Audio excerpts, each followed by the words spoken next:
Lucy Chow spent 15 years in banking, only to discover the real formula for wealth was never taught there. Surprisingly, it wasn't about working harder or cutting back. The real question is, why isn't anyone talking about this? We're told earning more and spending less equals riches. But what if that's a lie? What if financial stagnation isn't about income, but a deeply ingrained mindset? Lucy had a great job, a degree, a plan. Yet wealth felt impossibly distant. She was thrifty, cautious, and that was the problem. Many believe finding the right job, earning more, and waiting for things to magically fall into place is the key. But Lucy's story begins where most financial advice ends. Raised in a household of financial sacrifice, where money was scarce and dreams were secondary to survival, even with a bigger paycheck, the fear of loss overshadowed the desire for growth. This isn't about investments, business, or finance. It's about something deeper. A formula most people never learn because they were never taught it. Lucy didn't find it in books, but in a moment of conflict, a pivotal decision that reshaped her relationship with money. But first, let's talk about the silent saboteur holding millions of smart, hardworking people back. Lucy's journey didn't begin in the financial world, but in a small, working-class Canadian home where money was respected, feared, and never wasted. Her father held down 3 jobs for stability, not freedom. College was mandatory. Dreams, especially expensive ones, were negotiable. Acting, impossible. Finance, not even in their vocabulary. The message was clear: get a job, don't complain, and save everything. And so she did. Her first post-college job was telemarketing, a brutal, humbling course in rejection and resilience. Eventually, Lucy landed in investment banking, surrounded by massive capital flows and power suits. The irony? Even in the financial epicenter, she felt neither rich nor in control. She earned well, yet remained paralyzed when it came to using that money to generate more. Why? Because deep down, the script from home was still running. Don't risk, don't lose, just accumulate. At home, she debated the cost of an extra side table. At work, she hesitated to invest, even in ideas she believed in. She could sign a check, but her mind screamed, what if it disappears? The fear of going backward trumped the possibility of moving forward. It wasn't about logic, it was programming. A financial trauma passed down through whispers, compromises, and silent sacrifices. And like most people, she didn't realize it was still running her life until much later. You might recognize that voice in yourself.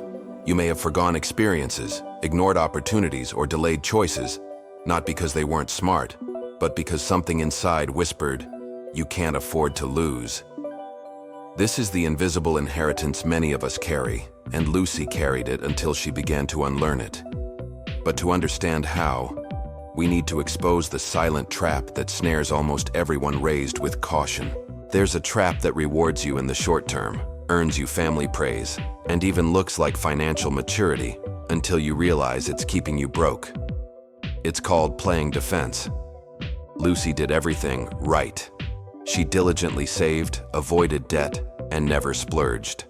That's what she was taught. That's what most people learn. But here's the rub. Saving without a strategy isn't wealth building, it's just accumulation. And accumulation is rooted in fear. That fear wears a mask. It looks like prudence. It looks like responsibility, but in reality, it paralyzes action. Lucy wasn't lazy. She was terrified of losing, so she kept her money parked in low-yield accounts, never working for her, never multiplying. And she's not alone.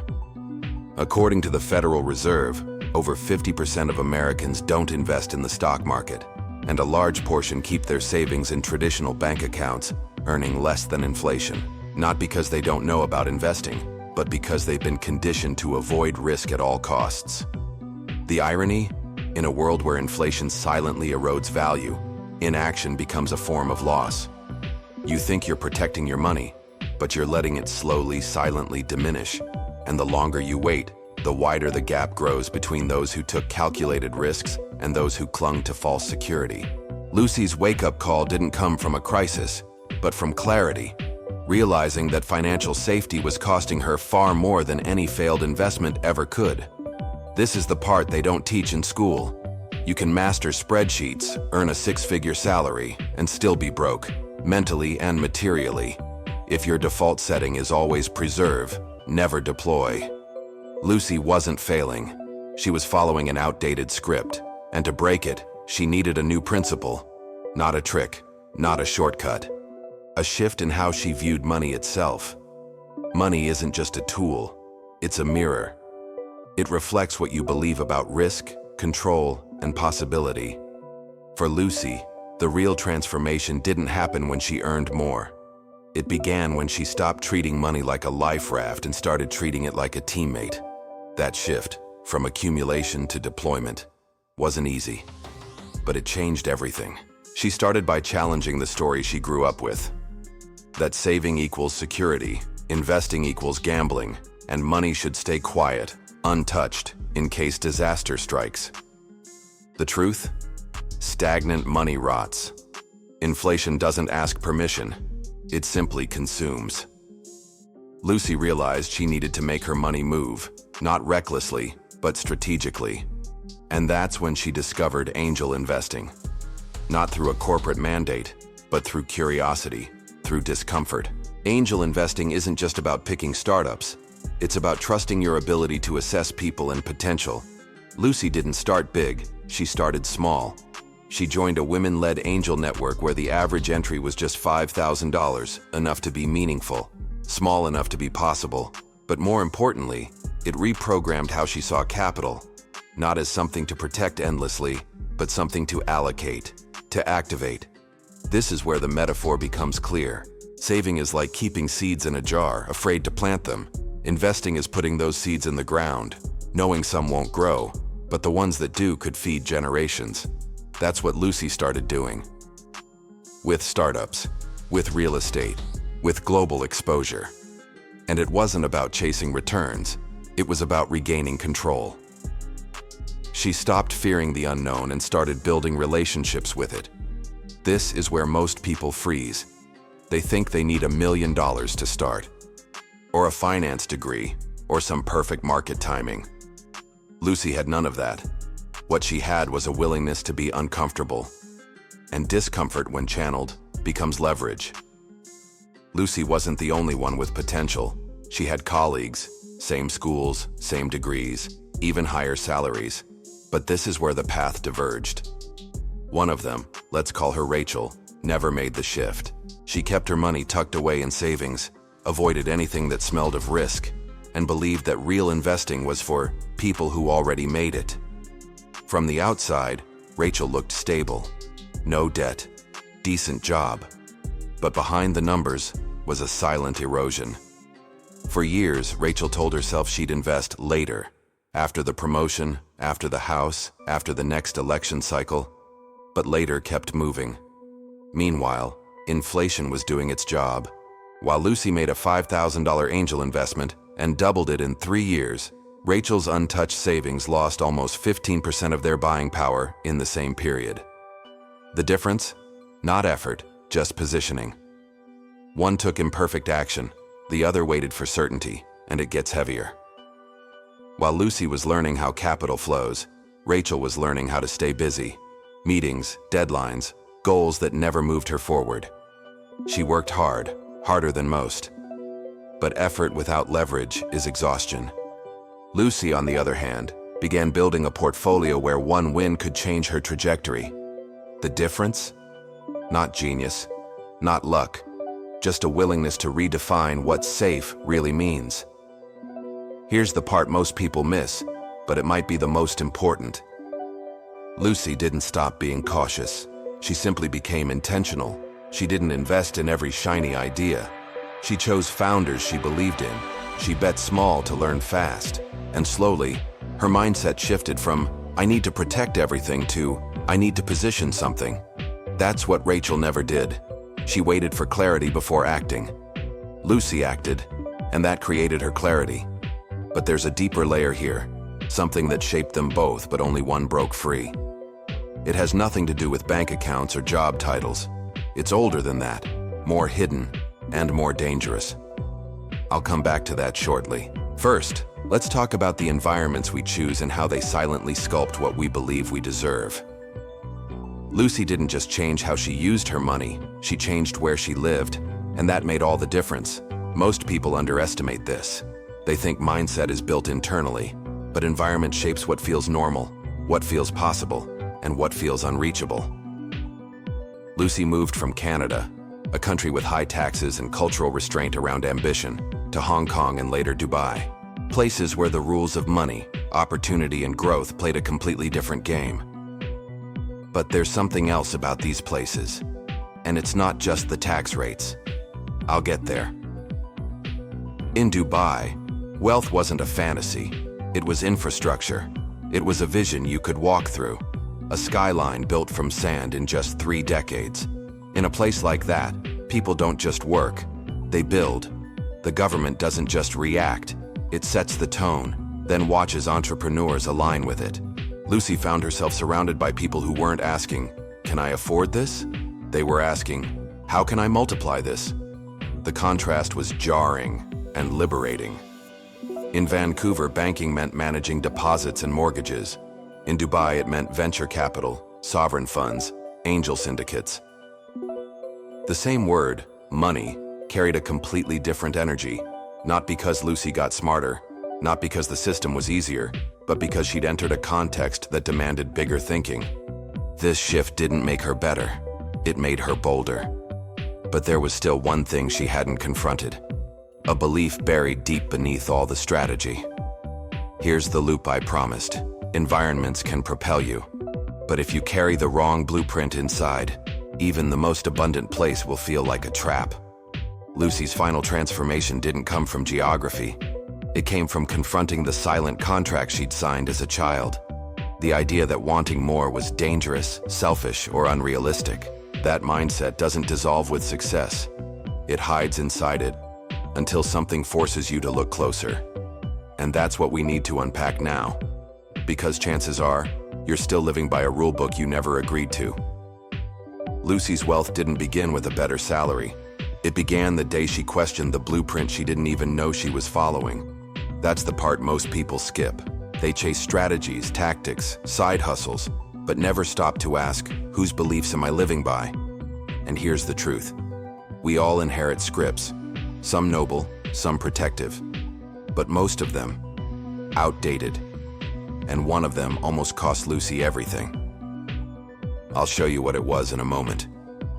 Growing up, Lucy learned that money was earned through sacrifice, that financial comfort was rare, and that wanting more made her ungrateful. Her parents weren't wrong. They were survivors. But survival skills don't always translate to wealth building.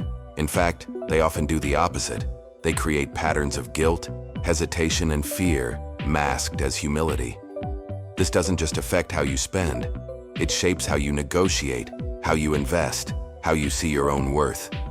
At her investment banking job, Lucy was told, literally, that she didn't need a raise because she had a husband, not because her work lacked value, but because her identity didn't fit the system's expectations. And for years, she internalized it.